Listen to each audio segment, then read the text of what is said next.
Hello friends. सबसे पहले तो मैं नए वर्ष की हार्दिक शुभकामनाएं एवं बधाई आपको देना चाहता हूं। जैसे कि आप जानते हैं कि ये जो एक नया साल नया नया वर्ष आता है, जो 1 जनवरी हमारी होती है, ये हमारे लिए एक एनर्जी और एक उत्साह, एक उन्नति लेके आती है। ठीक है। होता क्या है कि हम अपनी सोच को, अपनी विचार को, हमारी जो थिंकिंग प्रोसेस होती है, जो हमारी हैबिट होती है, जो हमारी रूटीन होती है, इस सारी चीज़ों को बदलने के लिए हम क्या करते हैं कि एक कोशिश करते हैं, एक थॉट लेके आते हैं, एक विचार लेके आते हैं कि इस दिन से क्या होगा कि हम अपने आप को पूरी तरीके से बदल करके रख देंगे। क्या होता है कि बहुत भयानक तरीके से क्या होता है कि आपके माइंड में बहुत कई प्रकार की एनर्जी जो है होता है कि आप मतलब उत्साहित होते रहते हो कि हाँ क्या होगा कि हम अपने आप को पूरी तरीके से बदल करके रख देंगे। लेकिन होता है कि एक टाइम ड्यूरेशन के साथ जो आपकी एनर्जी 1 जनवरी के दिन रहती है, वो डे बाई डे में क्या होता है कि धीरे धीरे करके वो कम होती चली जाती है। उसका रीज़न क्या होता है? रीज़न यही होता है कि जो हमारे फिक्स टारगेट होते हैं, जो भी हमारे टारगेट हैं, उस टारगेट को अगर हम जिंदा रखना चाहते हैं तो उसके लिए क्या होगा कि आपको डे बाई डे अपने आप को खुद को थिंकिंग करना पड़ेगा। और थिंकिंग करने के बाद अपने आप को एनालिसिस करना पड़ेगा। अगर एनालिसिस हम डे बाई डे का कर रहे हैं कि जो हमारा फिक्स्ड टारगेट जो भी है, एक साल के दौरान आप कंटिन्यू 2022 चला गया, 2023 आ गया है, तो एक 2023 में आपका किस प्रकार का प्लान होना चाहिए, आपकी रूटीन क्या होनी चाहिए, आपका जो स्टडी का टाइम टेबल होना चाहिए वो किस प्रकार का होना चाहिए। आप कुछ भी किसी भी प्रकार का टारगेट अगर आप अचीव करना चाहते हो तो एक साल के दौरान आपकी किस प्रकार की जो है पूरा कंप्लीटली आपका जो मतलब जो स्ट्रेटजी होगा वो आपके टारगेट को गेट करने का और टारगेट को अचीव करने का जो आपकी स्ट्रेटजी हो जाएगी, मतलब आपकी जो स्ट्रेटजी होगी वो किस प्रकार की होगी, ये सारे प्लान आप करके रखते हो। उसके बाद क्या होता है कि आपका मेंटालिटी जो होती है पूरी तरीके से बदल जाती है, क्योंकि ये एक ऐसा ही दिन होता है, ये 1 जनवरी एक ऐसा ही दिन होता है कि जिस दिन से आपकी पूरा जो होता है, पूरी जो मेंटालिटी होती है पूरी तरीके से एकदम परिवर्तित हो जाती है। रीज़न क्या होता है कि ये पूरा जो एक साल कम्प्लीटली बैक होता है, वो बैक में क्या होता है कि हम जो भी चीज़ें हमारी जो पॉजिटिविटी निगेटिविटी, हमारी जो थिंकिंग प्रोसेस होती है, जो हमारी मेंटालिटी होती है पूरी तरीके से जो भी होती है, जो हमारा हैबिट में होता है, जो भी कार्य हम किए होते हैं, उसके बाद नेक्स्ट ईयर में उसको भुला करके उसको कंटिन्यू अच्छे से मेहनत करके अपने टारगेट को अचीव करने के लिए एक थिंकिंग प्रोसेस लेके आते हैं। उस प्रोसेस के साथ अगर हम कंटिन्यूटी अगर नहीं बना पाते हैं तो होता क्या है कि एक साल जैसे गया है पिछला, वैसे ही ये नेक्स्ट साल भी चला ही जाता है। तो अगर हम अपने आप को पूरी तरीके से अपनी थिंकिंग प्रोसेस को अगर हमेशा के लिए ज़िंदा रखना चाहते हैं, अपनी थॉट प्रोसेस को अगर ज़िंदा रखना चाहते हैं, तो आपको या फिर हमें पूरी तरीके से उस सोच के साथ हमेशा एकदम उसके साथ एनालिसिस करके उस सोच को पकड़ कर रखना होगा, हमेशा से देखना होगा, एक second by second, mini second हमेशा अपने आप को देखना पड़ेगा कि कौन सी थिंकिंग प्रोसेस के साथ हम कौन सा कार्य कर रहे हैं। क्योंकि अगर जैसे देखिए, अगर सपोज मान लीजिए कोई भी आप टारगेट्स अचीव करना चाहते हो, क्या होता है कि जैसे कई बार ऐसा होता है कि हम लोग जो टारगेट अचीव करते हैं तो जो एक दायरा होता है, एक जो लिमिट होती है, उस लिमिट से भी हम जब थोड़ा सा जब क्रॉस कर जाते हैं तो फिर क्या होता है कि जो हमारी थिंकिंग प्रोसेस होती है, उसकी जो एबिलिटी होती है वो धीरे धीरे कम हो जाती है। होता क्या है कि आपकी लाइफ में बहुत ही प्रकार की डिफ़िकल्टीज़ आती हैं। उन डिफ़िकल्टीज़ के अलावा क्या होता है कि आप उसको अगर सही से फेस नहीं कर पाते हो तो आप निराश हो जाते हो। तो निराश होने की कोई ज़रूरत नहीं होती है। आप अगर अगर अच्छे तरीके से थिंकिंग करोगे, आपकी जो मेंटालिटी है पूरी तरीके से पॉजिटिविटी में चली जाएगी। अगर पॉजिटिविटी में चली जाएगी तो आप पूरी तरीके से बदल करके रख दोगे अपने आप को। तो सबसे ज़्यादा ज़रूरी चीज़ है कि आपके अंदर जो एनर्जी 1 जनवरी को बनी रहती है, यही पूरी एनर्जी लास्ट के दिसंबर के 31 दिसंबर को भी बनी रहनी चाहिए। उसके लिए क्या करना पड़ेगा, आपको डे बाय डे का एनालिसिस करना पड़ेगा। और डे बाय डे का एनालिसिस में इतनी बड़ी पावर होती है कि आपकी पूरे पूरे लाइफ को, पूरे कैरियर को, पूरे फ्यूचर को बदल करके रख सकती है। तो that is the very very important part of your life कि आप डेली डेली करके आप अपने आप को थिंकिंग करें। आप एक अपनी जो मेंटालिटी होती है उसको बेस्ट प्रिपरेशन में लेके जाएं कि आपकी जो मेंटालिटी है वो किस तरीके से आपके लक्ष्य के लिए प्रिपेयर हो रही है। आपका जो भी स्टडी करने का जो स्ट्रेटजी है, आपका प्लान जो है, आपका जो टारगेट अचीव करोगे उसका प्लान आपका किस तरीके से आप बना रहे हो, ये डे बाय डे का एनालिसिस से ही संभव हो पाता है। अगर अदरवाइज होता क्या है, सबसे बड़ी समस्या क्या होती है कि हम एक सोच, एक विचार, एक थॉट, एक विज जो हमारे माइंड में आता है वो कंटिन्यू नहीं बन पाता। उसके लिए सिर्फ सबसे बड़ी बात है ये कि आपको एनालिसिस करना पड़ेगा, सोचना पड़ेगा। अगर आप सोचेंगे नहीं तो आप अच्छा कर नहीं पाएंगे। ठीक है। उत्साह है, हमारी जो एनर्जी है, जो हमारी पावर है, जो हमारी कैपेसिटी है, जो हमारी एबिलिटी है, वो पूरी तरीके से क्या होगा कि एक थॉट के साथ, एक थिंकिंग प्रोसेस के साथ आएगी। उसके बाद पूरी तरीके से हमारी लाइफ को लगभग लाइफ पूरी तरीके से बदल जाएगी। ये हमारी थिंकिंग प्रोसेस है, ये हमारी एनर्जी है, ये हमारी थॉट है। और ये क्या होता है कि टाइम के साथ जो बना रहता है, ये कंटिन्यूटी फिर ये बना नहीं रह पाता। फिर ये कंटिन्यूटी जो बनी रहती है, जो मेंटलिटी, जो आपकी मेंटालिटी होती है, ये निरंतरता इसमें नहीं बनी रह पाती है। जो आपकी कंसिस्टेंसी होती है, जो आपकी स्टडी करने की जो आपकी कंसिस्टेंसी होती है, जो कंटिन्यूटी होती है, वो बरकरार नहीं हो पाती है। जैसे आपने मान लीजिए कि 1 जनवरी के दिन आपने स्टडी किया, आपने थिंकिंग प्रोसेस लेके आया कि हाँ आज से हम जो है 6 से 7 घंटे 8 घंटे डेली का मेरी रूटीन बन जाएगा, डेली मैं पढ़ाई करूँगा। लेकिन उसके बाद क्या होता है, ये डेली का रूटीन नहीं बन पाता। और उसके लिए क्या होता है कि आपका जो फिक्स्ड टारगेट होता है, उस अपने फिक्स्ड टारगेट को आप भूल जाते हो।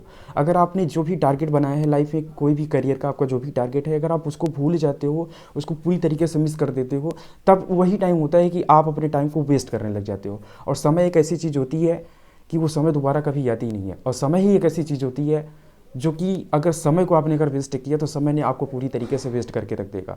तो इसलिए सबसे ज़रूरी चीज़ है कि आपको जो टाइम है, उस टाइम को पूरी तरीके से उसका यूटिलाइज़ करिए। अगर टाइम का यूटिलाइज आप बेहतर तरीके से नहीं कर पा रहे हैं, तो आपकी लाइफ जो है बेहतर से क्या हो जाएगी, बदतर हो जाएगी। क्योंकि ये टाइम ही ऐसी चीज़ होती है जो कि कभी नहीं रुकती, ऑलवेज प्रोग्रेस करती रहती है। क्योंकि आप जैसे जानते हो कि आज 1 जनवरी है, तो कल जो होगा वो 2 जनवरी हो जाएगा, 2 जनवरी हो जाएगा।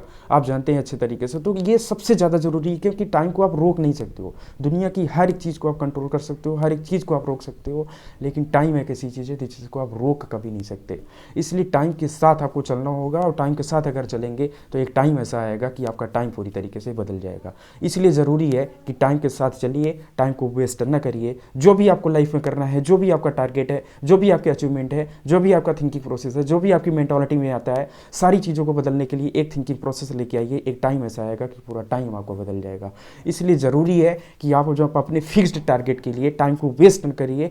आज अपने जो आज आपकी जो थॉट है, आज आपका जो थिंकिंग प्रोसेस है, आज आपकी जो मेंटालिटी कहती है, आज आपका जो माइंडसेट बना हुआ है, वो हमेशा के लिए बना रहना चाहिए। उसके लिए क्या करना पड़ेगा, आपको पूरी तरीके से जो भी आपकी थिंकिंग है उस पर हमेशा day by day, minute by minute, second by second आपको थिंकिंग करना पड़ेगा, विचार करना पड़ेगा। अगर आप विचार नहीं करेंगे तो आपकी पूरी ज़िंदगी, आपकी पूरी लाइफ विचारहीन हो जाएगी। और वो विचारहीन की जिसकी भी ज़िंदगी होती है, जिसकी भी लाइफ होती है, कोई विचार जिसमें नहीं आता, कोई नई एनर्जी जिसमें नहीं आती, नए उत्साह नहीं आते, नए उमंग नहीं आता, समझ लीजिए उसकी लाइफ पूरी तरीके से कोई भी उसका कुछ खास प्रोसेस नहीं हो पाता। इसलिए ज़रूरी है कि नए एनर्जी के साथ, नए ऊर्जा के साथ, नए उमंग के साथ, नए जुनून के साथ, नए जोश के साथ स्टार्ट करिए। और ये जो स्टार्टिंग आप करिए वो हमेशा निरंतरता पूरी उसमें बनी रहनी चाहिए, कंसिस्टेंसी बनी रहनी चाहिए। तभी जाके आपकी लाइफ में कुछ अच्छा परिवर्तन हो सकता है।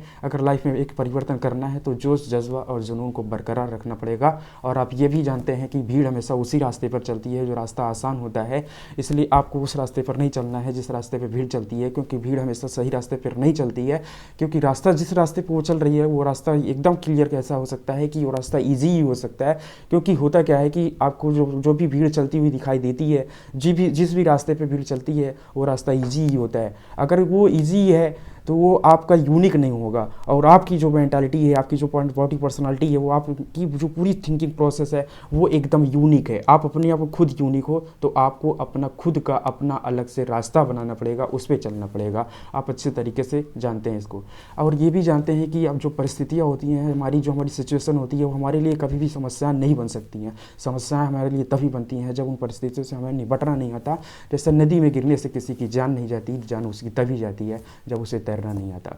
तो that is the point of the life. ठीक है, इस बात को अच्छे से ध्यान रखने की ज़रूरत है। अगर हम इस बात को सही से ध्यान रख लेंगे ना, तो लाइफ में कभी भी कुछ भी, किसी भी प्रकार का कोई भी प्रॉब्लम नहीं आएगा। जो भी डिफ़िकल्टीज़ हमारी होती हैं वो एबिलिटीज़ में बदल जाएंगी, और जो एबिलिटीज़ होती हैं वो फैसिलिटीज़ में बदल जाएंगी। अगर इस तरीके से सारी चीज़ें बदलती चली जाएगी तो एक लाइफ ऐसी हमारी हो जाएगी कि पूरी तरीके से किसी भी प्रकार की प्रॉब्लम नहीं होगी, सारा कुछ बदल के लगभग सारा कुछ बदल ही जाएगा। ठीक है, तो होता क्या है कि जैसे होता नहीं कि हम लोग जो हमारी मेंटालिटी होती है पूरी तरीके से लगभग लगभग होता नहीं कि एक सोच जो हमारा जो विचार होता है, और ये जो विचार ही होता है यही हमेशा हमेशा के लिए क्या होता है, हमें जिंदा करके रखता है। तो आपके अंदर ये एक पावर होनी चाहिए विचार को ओरिजिन करने की, विचार को उत्पन्न करने की। अगर ये चीज़ें अपने अगर थिंकिंग प्रोसेस जो आपका है अगर एनालिसिस नहीं कर रहा तो कोई भी किसी भी प्रकार का आप विचार ओरिजिन नहीं कर सकते हो, निकाल नहीं सकते हो अपने आप से। और जब तक विचार अपने आप से आपको खुद से नहीं आ रहे हैं तब से तक समझिए कि आप सही वे में नहीं जा रहे हो। इसलिए आपको क्या करना पड़ेगा, पूरी तरीके से एनालिसिस करने की ज़रूरत होती है। ठीक है, और आप ये जानते हैं जंगे मैदान से हारा हुआ इंसान जीत सकता है, लेकिन जो मन से हारा हुआ इंसान है वो कभी भी जीत नहीं सकता है। इसलिए क्या होता है कि आपकी जो मेंटालिटी होता है, आपका जो मन होता है, आपका जो दिल होता है, आपका जो मस्तिष्क होता है, उसमें जो भी चलता है उसको पूरी तरीके से एकदम अच्छे से ऑब्जर्व करिए, अच्छे से डिटरमाइन करिए, और उसके बाद कंटिन्यूटी बना के रखिए, कंसिस्टेंसी बना के रखिए। लाइफ में कोई भी ऐसी चीज़ नहीं होगी जिससे आप पीछे हो पाएंगे, हमेशा आप आगे ही जाते रहेंगे। ठीक है, क्या होता है कि सबसे बड़ी चीज़ ये होती है ना कि जो हमारी थिंकिंग प्रोसेस होती है वो हमेशा बदलती रहती है। जो हमारा मन होता है हमेशा, आप जानते हो कि मन से बड़ी चीज़ कोई चीज़ ऐसी होती नहीं है कि जो मन से ज़्यादा तेज़ चलती हो। अगर आपका जो मन है, आपका जो दिल है, आपका जो मस्तिष्क है, अगर उसमें सामंजस्य बना लिया आपने उसमें बैलेंस्ड बना करके अच्छे तरीके से चल दिया ना, तो फिर आपकी लाइफ जो होती है पूरी तरीके से लगभग बदल ही जाती है। तो इसलिए ज़रूरी होती है कि आपका जो दिल जो कहता है, आपका जो मन कहता है, आपकी जो मस्तिष्क जो बोलता है, उसमें सामंजस्य बनाइए, उसमें बैलेंस्ड बनाइए। अगर बैलेंस बना के हम चलेंगे ना, लाइफ में कभी भी किसी प्रकार की प्रॉब्लम नहीं आएगी। जो हमारे थिंकिंग प्रोसेस होता है, जो हमारा बदलते रहता है, हमारी माइंड थॉट जो होती है हमेशा बदलती रहती है, वो सारी चीज़ें क्या होगी, एक टाइम के साथ बदल जाएगी। ठीक है, तो ये सारी चीज़ें बहुत ही ज़्यादा ज़रूरी होती है। ठीक है, और एक बात होती है जैसे होता नहीं है जैसे होता नहीं कि जो हमारी सोच होती है वो पूरी तरीके से बदलती कब है, बदलती इसीलिए है कि जो जैसे एक होता नहीं कि ये जो हमारी थिंकिंग प्रोसेस होती है, जो एक शब्द आपने सुना होगा कि जो जल को बर्फ बदलने में वक्त लगता है, सूरज को निकलने में वक्त लगता है। किस्मत को तो नहीं बदल सकते, लेकिन अपने हौसलों को किस्मत में बदलने में वक्त लगता है। ठीक है, तो इस बात को समझने की ज़रूरत होती है कि आपकी जो किस्मत होती है वो किस्मत वास्तव में कुछ होती नहीं है। अगर देखा जाए तो अगर आप वर्क कर रहे हो, आप मेहनत कर रहे हो, आप संघर्ष कर रहे हो, अगर आप स्ट्रगल कर रहे हो, तो लाइफ में एक ऐसा मोमेंट आएगा कि आपकी पूरी लाइफ पूरी तरीके से बदल जाएगी। किस्मत तो मान लीजिए कि किस्मत भी उसी पे फिदा होती है जो वर्क करता है। सबसे बड़ी चीज़ यही होती है, अगर आप वर्क कर रहे हो अपना, अगर जो भी आपकी थिंकिंग प्रोसेस है उस पर आप कंटिन्यूटी बना के अगर मेहनत कर रहे हो ना, तो दुनिया की कोई ऐसी ताकत नहीं है जो आपको बदल सकती है, और किस्मत भी आपकी पूरी तरीके से बदल ही जाएगी। ठीक है, ठीक है। और एक बात होती है, सबसे बड़ी बात होती है कि जैसे होता है नहीं कि हम लोग बहुत ही ज़्यादा क्या होता है कि एक डिस्कशन का जो हमारा लाइफ का एक पार्ट होता है, बहुत ही ज़्यादा हम लोग बोलते हैं, दूसरे के सुनते हैं ना, सुनते कम है बोलते ज़्यादा है। तो सबसे बड़ी बात होती है कि बोलिए, इतना मत बोलिए कि लोग चुप होने का इंतज़ार करें, बल्कि इतना बोल कर चुप हो जाइए कि लोग दोबारा सुनने के लिए इंतज़ार करें। ठीक है, तो ये सबसे बड़ी बात होती है। हमेशा सुनिए दूसरों की, अच्छे से सुनिए, सुनने के बाद आप अच्छे तरीके से उनमें मतलब कि कोऑपरेट करिए, लेकिन उनका जो मेंटालिटी है, उनकी जो थिंकिंग प्रोसेस को एनालिसिस करने के बाद ही उसको ऑब्जर्व करिए लाइफ में। अदरवाइज क्या होगा कि आप भी भीड़ का हिस्सा बन जाएंगे। ठीक है, तो ये सबसे बड़ी चीज़ होती है। ठीक है, और एक बात समझिए, जैसे होता नहीं कि जीवन में हर एक काम आसान नहीं होता, जीवन में हर एक काम आसान नहीं होता, और जो काम आसान होता है वो खास नहीं होता। तो ठीक क्या है कि जो सबसे बड़ी चीज़ क्या है कि आपका जो भी है थिंकिंग, जो भी आपका मेंटालिटी है, उसको एकदम खास बनाने के लिए उसको क्या करना पड़ेगा, पूरी तरीके से एनालिसिस करके एब्जॉर्व करना पड़ेगा। हाँ, एक बात और होती है, जैसे होता नहीं, अवसर और सूर्योदय में एक ही समानता होती है, अवसर और सूर्योदय में एक ही समानता होती है। देर करने वाले, लेट करने वाले इन्हें पूरी तरीके से खो देते हैं। मतलब होता क्या है कि अगर आपके पास जो अवसर है, जो अपॉर्चुनिटी है, अगर आपने उसको अगर सही तरीके से ऑब्जर्व नहीं किया, एनालिसिस नहीं किया, तो आप उस अवसर को खो देंगे, उस अपॉर्चुनिटी को खो देंगे जो आपके सामने आई हुई है। और जो ये अपॉर्चुनिटी होती है वो समय के साथ आती है, वो चली जाती है, अब आपको पता नहीं चलता। अगर उसी अपॉर्चुनिटी में अगर आपने अच्छे से थिंकिंग कर लिया और उसके बाद अपनी